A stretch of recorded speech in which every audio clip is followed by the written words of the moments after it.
Acreditava-se que a picada de uma aranha local induzia a uma melancolia profunda, curável apenas pela dança frenética da tarantela. A ironia é que a aranha original era provavelmente uma viúva negra. A gigante peluda que conhecemos hoje herdou o nome e a fama, transformando-se em um ícone cultural cuja lenda, por vezes, é mais potente que seu veneno. E se eu te contasse que existe um inseto que costuma sugar suas vítimas com um canudo?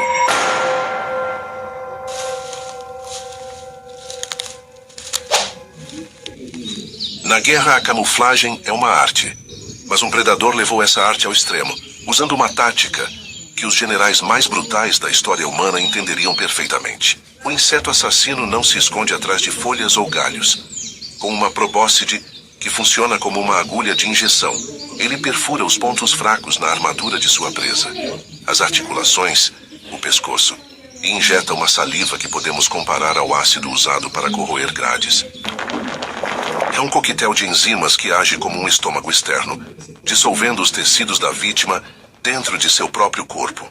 Mas o que acontece depois redefine a astúcia de um inseto comum. Espécies como o Acanthaspis petax coletam as cascas vazias de suas presas, principalmente formigas, e as tecem em uma capa sinistra.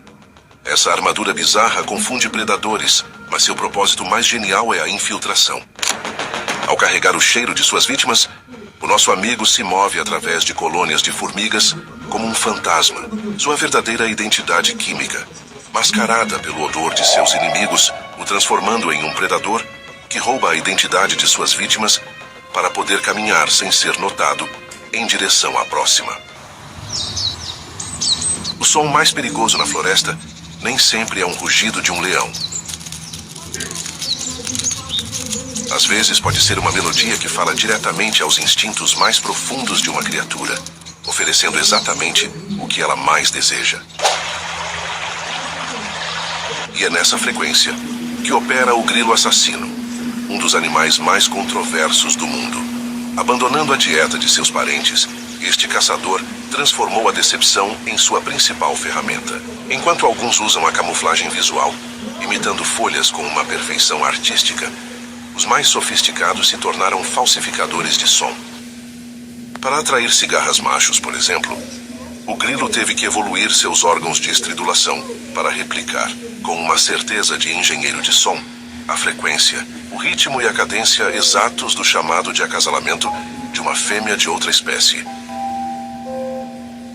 É o equivalente biológico a decifrar um código secreto e usá-lo para preparar uma emboscada. O macho da cigarra, ouvindo o que ele foi programado por milhões de anos para reconhecer como o futuro de sua linhagem, voa em direção à fonte do som. Em vez de uma parceira, ele encontra mandíbulas afiadas e um fim abrupto. É a derradeira femme fatale da natureza. Um predador que nos ensina que a arma mais letal pode ser simplesmente saber qual canção cantar. Existe um predador que pouca gente conhece, que parece um míssil teleguiado e possui uma ogiva na boca. Um predador pouco conhecido que resolve seus problemas através da força cinética pura e aplicada. O tórax da mosca assassina é desproporcionalmente grande. Um bloco maciço de músculos de voo projetados para uma aceleração explosiva.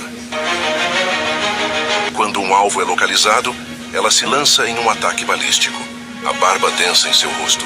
O Mistax é um equipamento de proteção individual que funciona como um para-choque e um escudo, protegendo seus olhos e sua cabeça do impacto e da retaliação de presas perigosas, como abelhas e vespas no momento da colisão.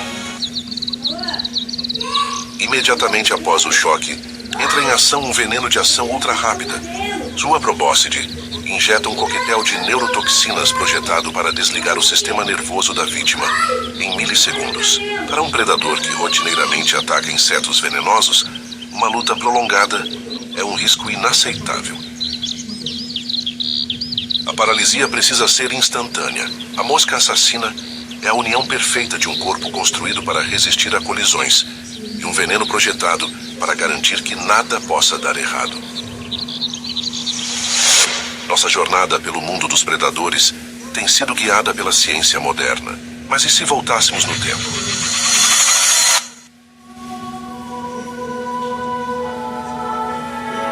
para uma era antes dos microscópios, antes mesmo de a biologia ter um nome.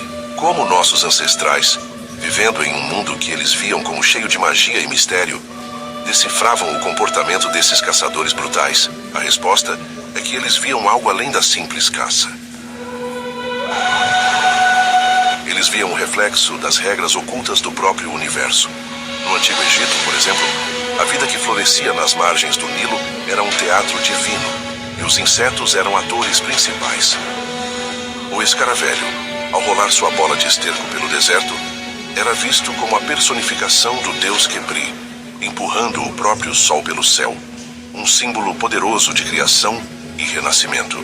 Eles observaram um comportamento biológico e viram nele o motor do cosmos. Para os egípcios, o veneno do escorpião continha um poder dual, uma força que podia ser tanto a chave para o fim quanto para a salvação.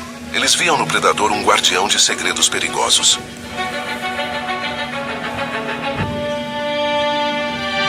Enquanto os egípcios olhavam para os insetos e viam o sobrenatural, a mente pragmática e marcial de Roma olhava para as mesmas criaturas e via algo completamente diferente: um manual de guerra. Para os romanos, a natureza era a maior professora de tática, e os insetos sociais eram a mais pura demonstração de disciplina. Eles observavam o ninho de uma vespa e viam o ideal de uma legião. Um ataque ao ninho resultava em uma resposta imediata, coordenada e avassaladora, onde cada indivíduo se lançava contra o inimigo sem hesitação. Era a mesma estratégia de contra-ataque que um general romano usaria para esmagar uma brecha em suas linhas. Mas a relação do mundo antigo com os insetos de combate ia além da simples inspiração.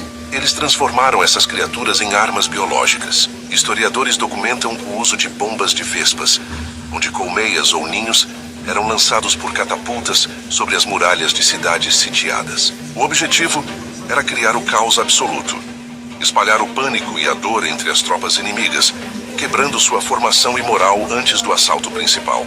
Na famosa fortaleza de Hatra, no atual Iraque, os defensores repeliram as legiões romanas atirando potes de argila recheados de escorpiões e insetos venenosos sobre os soldados.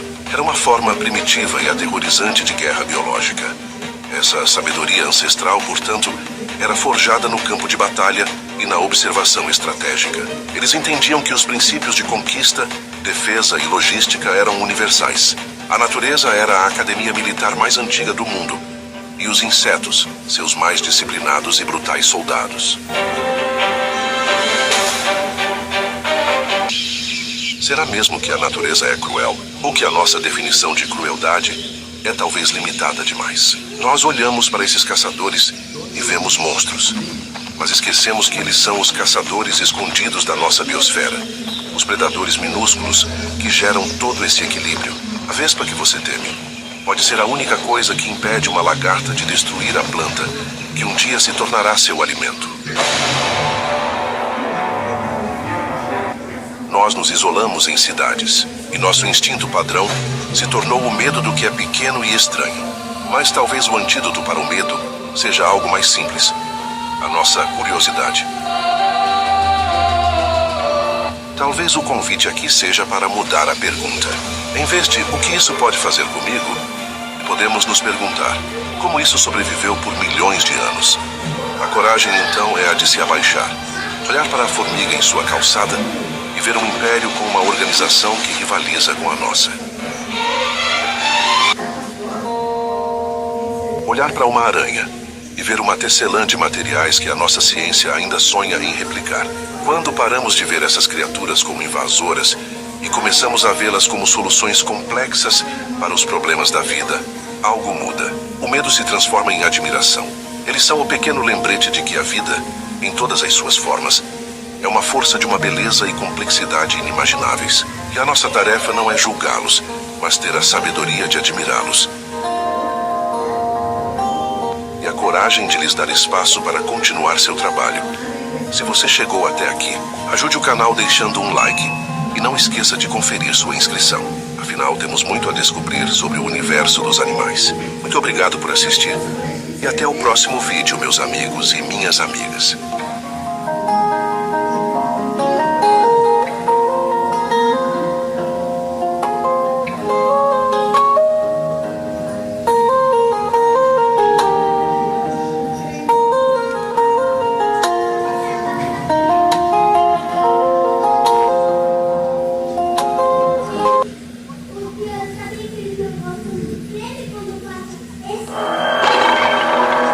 mais assustador, um leão ou um inseto que pode hackear o cérebro de outra criatura?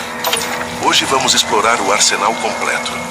Do veneno que derrete carne aos rituais insanos que acontecem todos os dias dentro do ninho das vespas predadoras. Vamos cobrir tudo sobre a sociedade impiedosa e a biologia brutal das vespas. Você vê uma vespa e seu cérebro imediatamente pensa: isso é uma abelha venenosa, mas essa comparação é fundamentalmente errada. Porque uma vespa é totalmente diferente e tem um ódio vindo de fábrica. A abelha, em sua maior parte, é uma coletora vegetariana. Seu ferrão é uma ferramenta de defesa, e ao usá-lo, ela perde parte do intestino e muitas vezes morre para salvar a colmeia. É um ato de sacrifício. Mas, e o ferrão da vespa? É uma arma reutilizável, uma adaga tática. E ela não é vegetariana. Ela é uma predadora de topo no mundo dos insetos, e seu veneno reflete isso. Mas vamos tentar entender como é esse veneno. Quando uma formiga de fogo te pica, você sente uma queimação aguda, quase química. Isso é ácido fórmico. É irritante. O veneno de uma vespa é diferente. É um coquetel bioquímico complexo, aperfeiçoado ao longo de séculos de história biológica. E ele não foi feito apenas para doer. Ele foi feito para incapacitar a vítima, pois contém neurotransmissores que sequestram seu sistema nervoso, dizendo aos seus receptores de dor para dispararem em pânico total. O verdadeiro medo, no entanto, não está na dor que nós sentimos quando somos picados. Está no que alguns insetos que são acometidos por isso sentem. E para entender isso, precisamos olhar não para as vespas amarelas comuns, mas para suas primas maiores. Você já se perguntou qual é a pior picada do mundo? Um homem dedicou a vida a descobrir. O entomologista Justin Schmidt descreveu a dor não como uma picada, mas como um curto-circuito. Ele disse: é imediato, eletrizante, paralisante, como se um secador de cabelo ligado caísse na sua banheira. A dor é tão avassaladora que a única recomendação de Schmidt, se você for picado, é esperar passar. Mas por quê? Por que criar uma dor tão absurdamente incapacitante? A resposta define a brutalidade da vespa. A dor não é o objetivo. É uma ferramenta. Ela precisa derrubar instantaneamente uma tarântula, um monstro peludo muitas vezes maior que ela, não para matá-la, mas para algo infinitamente pior. A dor é apenas a chave que abre a porta. Em meados do século XIX, Charles Darwin estava lutando com sua teoria da evolução, e o que abalou sua fé em um criador benevolente não foram os fósseis ou os tentilhões. Foram as vespas, ele escreveu. Não consigo me persuadir de que um criador do mundo teria feito propositalmente um tipo de vespa parasitoide, com a intenção expressa de que se alimentassem dos corpos vivos de lagartas. Bem-vindo ao mundo dos parasitoides. Daí você começa a entender que a maioria das vespas que você vê voando são apenas a ponta do iceberg. A grande maioria das espécies de vespas no planeta vive dessa forma, usando o corpo de outros insetos para se reproduzir. O processo é bem maluco e talvez te surpreenda um pouco. Algumas vespas, por exemplo, caçam uma lagarta e ficam observando. Ela não a ataca aleatoriamente. Ela usa suas antenas para cheirar a química exata daquela espécie. Ao encontrá-la, usa seu ovipositor, um tubo longo e fino que parece um ferrão, para injetar dezenas de ovos dentro do corpo da lagarta. E aqui está o golpe de mestre. A lagarta não morre. Ela continua viva, continua comendo, engordando e vivendo sua vida normalmente. Mas por dentro, as larvas da vespa eclodem, e elas sabem instintivamente como comer. Elas devoram primeiro os tecidos gordurosos não essenciais, deixando os órgãos vitais, como o coração e o sistema nervoso central, por último. Elas mantêm o hospedeiro vivo e fresco o máximo de tempo possível. É o equivalente biológico a ser sequestrado, levado para um porão. Quando as larvas estão prontas, elas emergem do corpo da lagarta, que finalmente morre, e constroem seus casulos em suas costas. A lagarta serviu como refeição e, por fim, como plataforma de lançamento. Esse ciclo inspirou diretamente a ficção científica.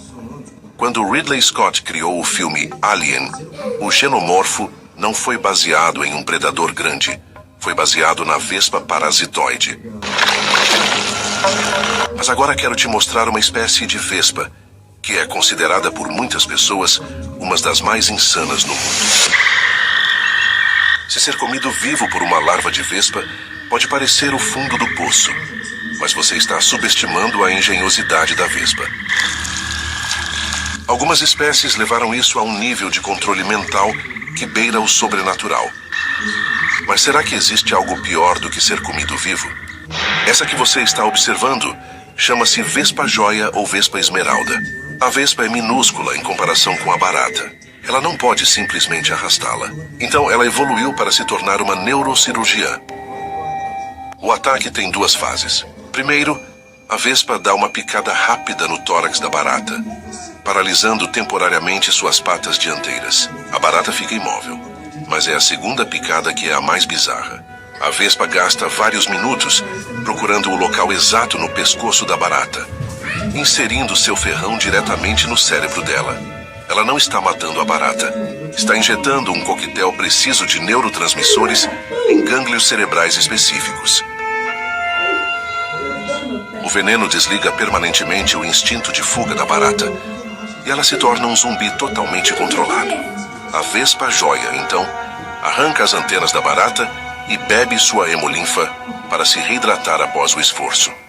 Depois ela literalmente agarra o que sobrou de uma antena e passeia com a barata, como um humano passeando com um cachorro na coleira. A barata, agora escravizada, segue obedientemente sua predadora até o ninho. Lá dentro, a vespa bota um único ovo na barata, sai e sela a toca. A barata fica lá viva sem paralisia, mas sem vontade de escapar enquanto a larva eclode, perfura seu abdômen e a devora lentamente. O mundo natural está cheio de zumbis, como já mostrei aqui no canal. O fungo Cordyceps faz isso com formigas, mas o fungo é um invasor que não tem essa intenção. Ele quer apenas sobreviver. Já a vespa é uma agente consciente. Ela hackeia o cérebro da vítima e sabe exatamente o que está fazendo. E que tal entrarmos dentro do ninho e conhecermos um pouco sobre sua sociedade brutal? Até agora falamos principalmente de vespas solitárias. Quero te mostrar as vespas que aprenderam a viver em sociedade. Aquelas que constroem ninhos gigantescos de papel. Podemos citar os marimbondos, por exemplo. Se você acha que a vida em colônia traz harmonia, você está pensando nas abelhas. A colônia de vespas é uma ditadura militar construída sobre a fome e a tirania. Vamos analisar a arquitetura primeiro. Os humanos usaram o papiro há bastante tempo. Os egípcios antigos desenvolveram essa tecnologia por volta de 3.000 anos antes de Cristo. As vespas fazem papel há 150 milhões de anos. Elas raspam fibras de madeira morta e as misturam com saliva, criando um material leve, forte e à prova d'água. Quando uma sociedade é criada, a rainha começa sozinha. Ela é uma sobrevivente do inverno que funda a colônia e cria a primeira geração de operárias, que podemos chamar de suas filhas. E a partir daí, ela se torna uma tirana que começa a mandar em tudo o que acontece. Em uma colmeia de abelhas, a rainha é uma escrava de ovos, que tem um único objetivo: criar o máximo de filhos possível. Em uma colônia de vespas, a rainha patrulha o ninho, usando feromônios e agressão física pura para manter suas filhas na linha. Nesse mundo, se outra operária começar a colocar ovos, a rainha do ninho mata essa operária e come os ovos dela. É um regime baseado no medo. Me diz se isso não é uma loucura.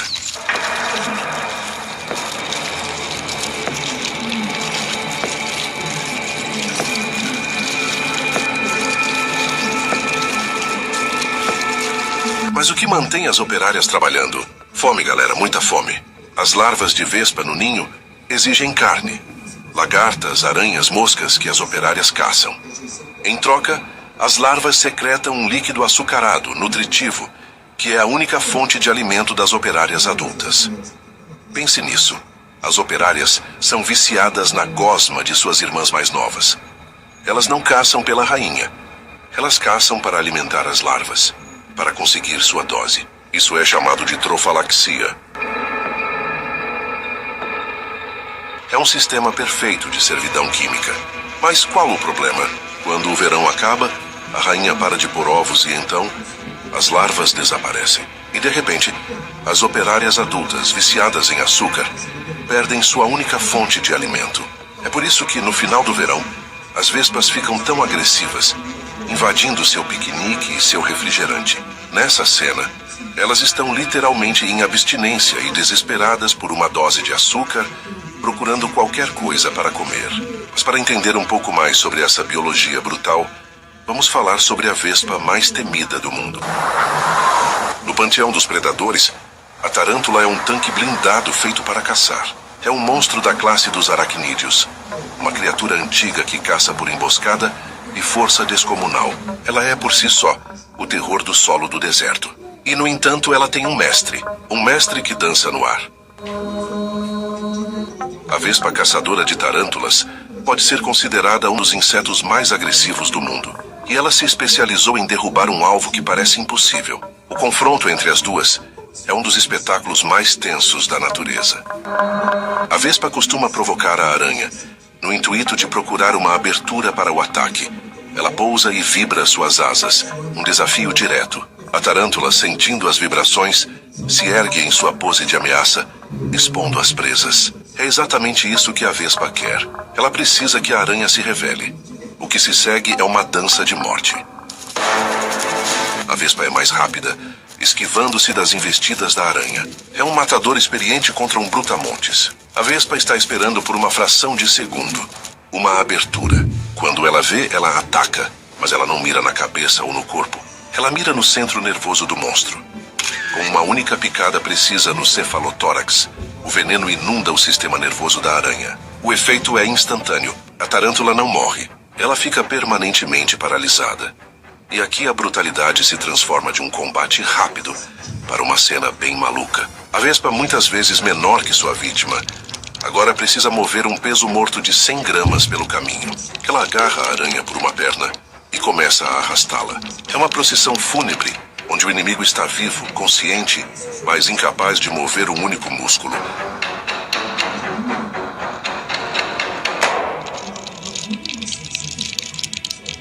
Anteriormente, vimos a colônia social como uma ditadura perfeita, mantida unida pela tirania química da rainha e pela fome de açúcar das operárias. Mas o que acontece quando esse regime desmorona? A história humana está cheia de vácuos de poder.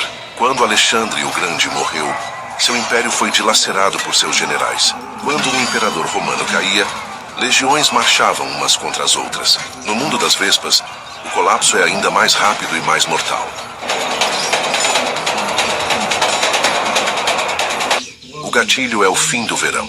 A luz do dia diminui e as temperaturas caem. A rainha, velha e desgastada, começa a falhar. Seus feromônios, que suprimiam quimicamente a fertilidade de suas filhas, enfraquecem. Ou, em alguns casos, ela é simplesmente devivida por uma de suas criações. O resultado é a anarquia total. Aquele sistema de vício, onde as operárias alimentavam as larvas em troca de um líquido açucarado, quebra. Sem novas larvas sendo postas pela rainha, o sistema social entra em colapso.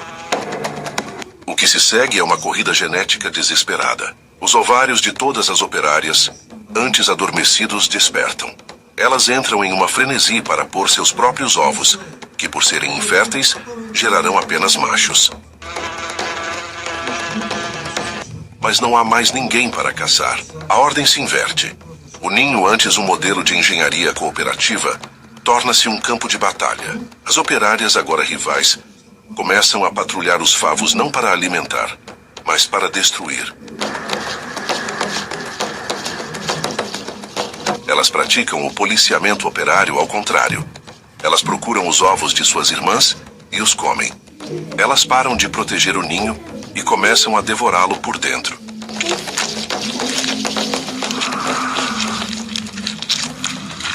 As últimas larvas que ainda restam são as mais valiosas. São as novas rainhas, as únicas que podem sobreviver ao inverno. As operárias, em seu desespero, muitas vezes atacam e consomem até mesmo essas, suas únicas chances de legado. A colônia inteira, uma superpotência do verão, morre completamente, devorando-se até que restem apenas as paredes de papel. Um monumento oco a um império caído. Apenas as poucas novas rainhas que conseguem escapar fundarão as dinastias do próximo ano.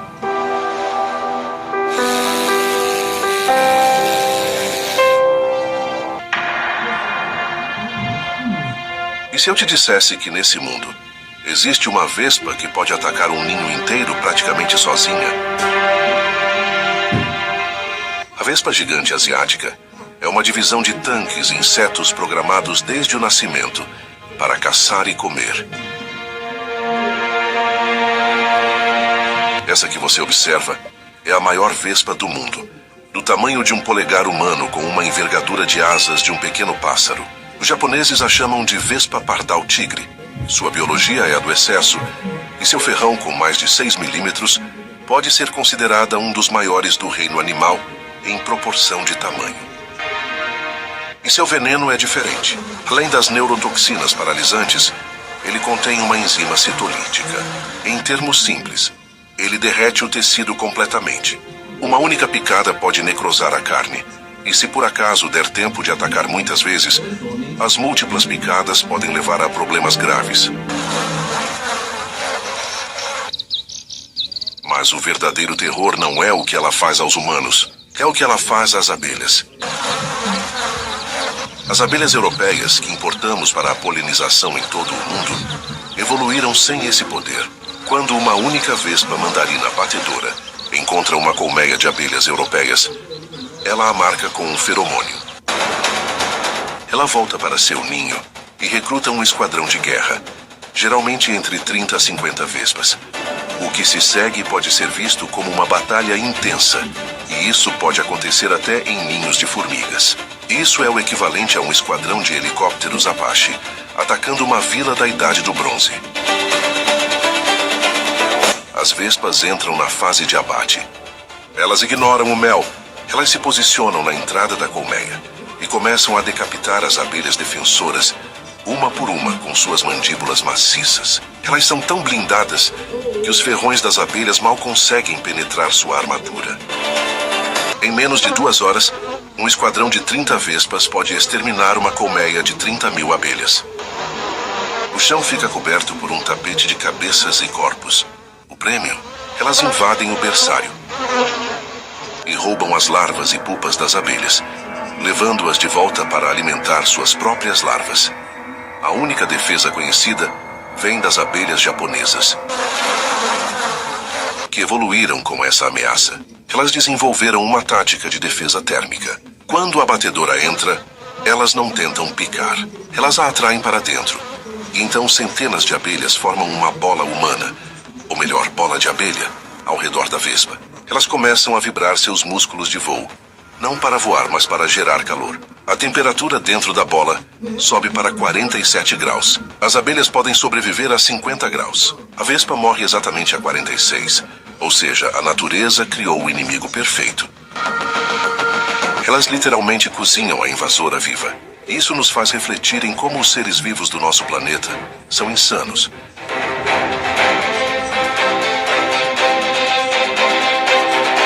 E aprenderam a sobreviver de diversas formas diferentes.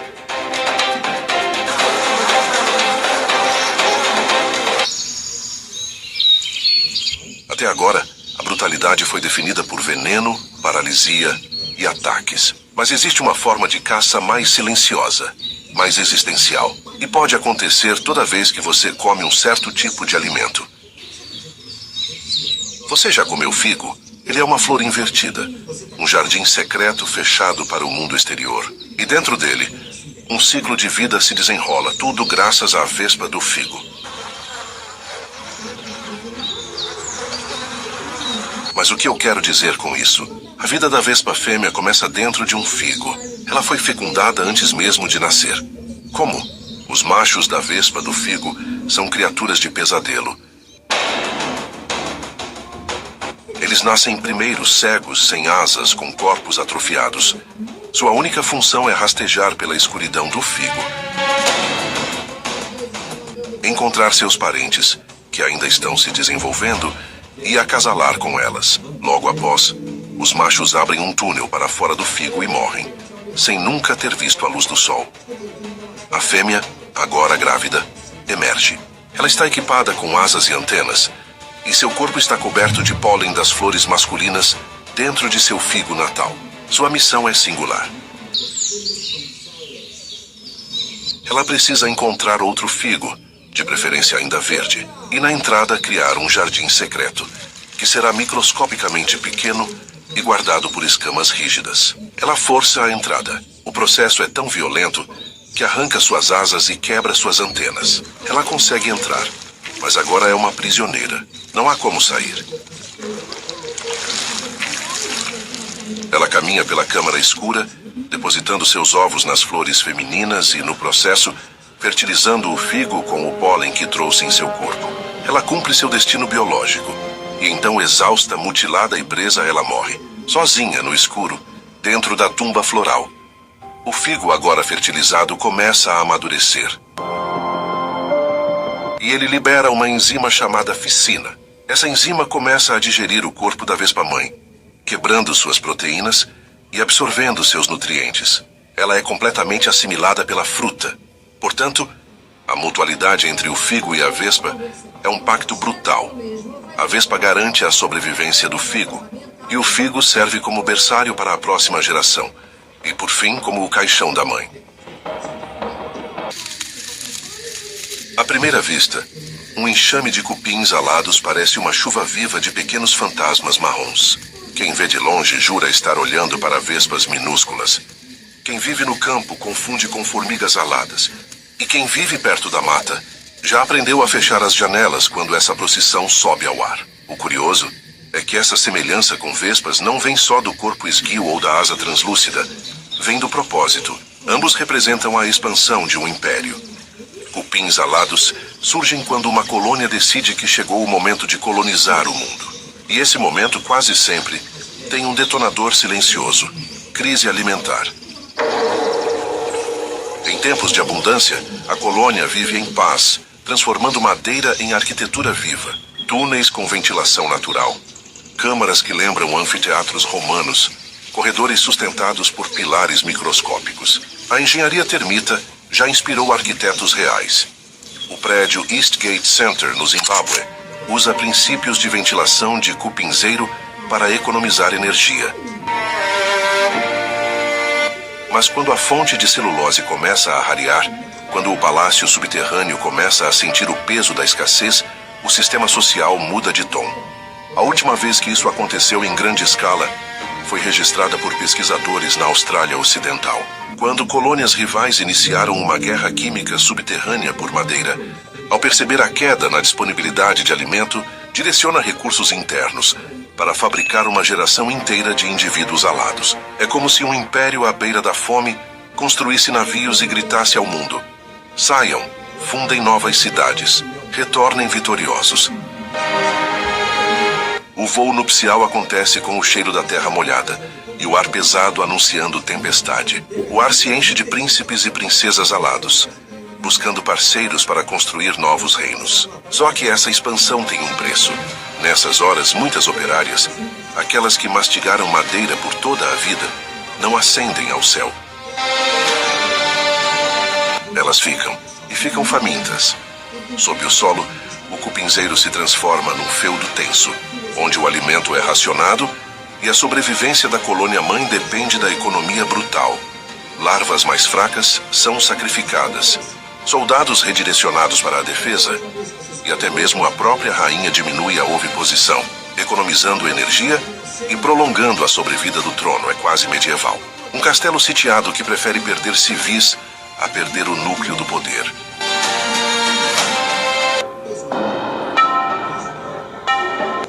Imagine uma criatura com paciência de monge, olhos que enxergam o mundo em 3 dimensões e braços que lembram lâminas dobráveis, forjadas não por aço, mas pela lógica fria da evolução. Esse é o louva-a-Deus. Se existe um guerreiro silencioso no reino dos insetos, ele veste verde ou marrom e parece meditar antes de cada golpe. Só que meditação aqui é apenas cálculo. O louva-a-Deus caça pelo olhar. Cada presa é avaliada, como se o predador estivesse lendo o destino dela. E quando o único recurso ao redor são vespas, o jogo muda. Vespas são aerodinâmicas, agressivas, armadas com veneno e capazes de virar o ar numa zona de combate instantâneo. Atacar uma é quase uma filosofia de vida. Viver no fio da lâmina. Ainda assim, estudos realizados no Japão em 2018 mostraram que louva-a-Deus não só enfrenta vespas, como as prefere quando outras proteínas escasseiam. O ritual é quase artístico.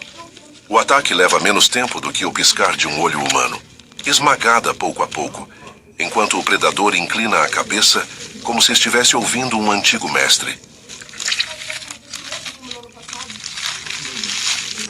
Esse comportamento parece poesia, mas nasce da necessidade pura.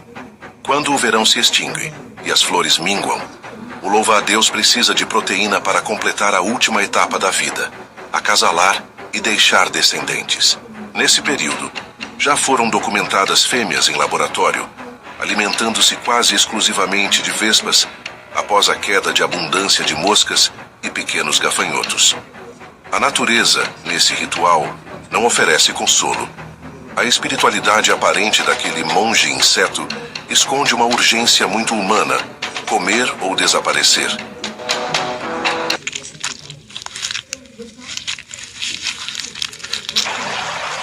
Se existisse um manual ancestral de agricultura, provavelmente começaria com um capítulo dedicado às formigas saúva. Muito antes da invenção da irrigação mesopotâmica, antes das pirâmides, antes do bronze, elas já cultivavam fungos. A civilização delas tem mais idade que a nossa. As saúvas transformam folhas em biomassa fúngica com a precisão de um laboratório. Operárias cortam, carregam, trituram, umedecem. Soldadas protegem, ninfas limpam, rainhas fundam cidades que podem chegar a 8 metros de profundidade e milhões de habitantes. O que chamamos de mucuri, aquela entrada cheia de terra revolvida, é só o vestíbulo de uma metrópole. E por mais incrível que pareça, existe registro científico de vespas invadindo essa mega capital subterrânea. Em 2015, pesquisadores da Sociobiology Journal relataram a entrada de vespas parasitas nos túneis de Ata em Minas Gerais. Essas invasoras não tentaram derrubar o império. Foram silenciosas, oportunistas. Aproveitaram brechas abertas por escavadores, infiltrações, e buscaram larvas para consumo rápido, como ladrões entrando numa cidade durante uma trovoada. As saúvas reagiram como uma unidade militar disciplinada. Produziram soldados com cabeças largas. Bloquearam túneis com o próprio corpo. Redirecionaram operárias para desinfetar áreas invadidas e transportaram o fungo simbionte para câmaras secundárias.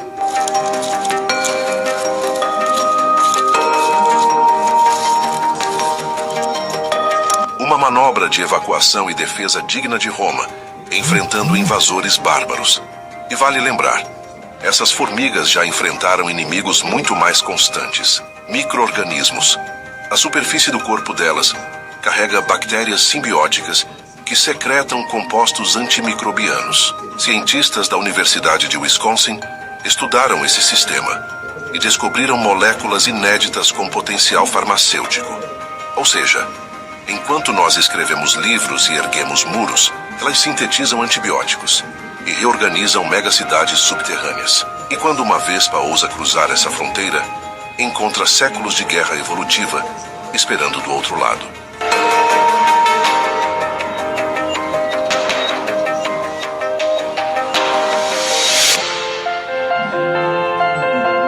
Entender vespas muda nossa forma de enxergar o mundo e talvez até nossa forma de agir nele. A gente cresce ouvindo que força vem do tamanho, que poder nasce do rugido, que o predador supremo usa garras e musculatura. Só que aí você mergulha nesse universo de insetos estrategistas com sociedades que se constroem, colapsam, reorganizam e renascem sob lógica pura de adaptação, disciplina e foco, e tudo vira de cabeça para baixo. Sabe aquela adversidade que bate na porta?